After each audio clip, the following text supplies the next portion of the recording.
May saging at glutinous rice flour ba kayo? Tara, gawin nating masarap na merienda. First natin gagawin, balatan muna natin ang ating saging. And then, i-mash lang natin gamit ang ating masher.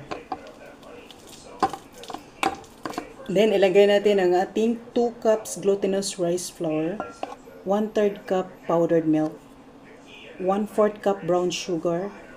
Mix together. Lagay ang 1/3 cup water, 1/3 cup evaporated milk. Okay, ito na ang ating dough, ating breadcrumbs, kaunting tubig, 1 kutsara. Hulmahilan natin siya ng bilog at lagay natin siya sa kaunting tubig, breadcrumbs. Tapos na natin siyang mahulma, nakagawa ako ng 22 pieces. Lalagay na tayo ng ating mantika. Ito na ang ating banana balls at ilagay na natin. Babalik ta rin natin siya.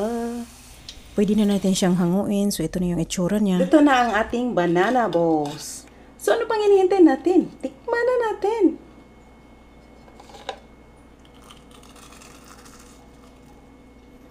Wow!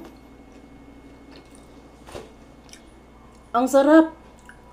Masasabi mo talagang, I can't wait forever. Ang bango po ng banana. Tapos, super chewy kasi glutinous ang gamit natin. Para lang siyang tikoy. Hindi lang pang merienda, pwedeng-pwede rin itong pang negosyo.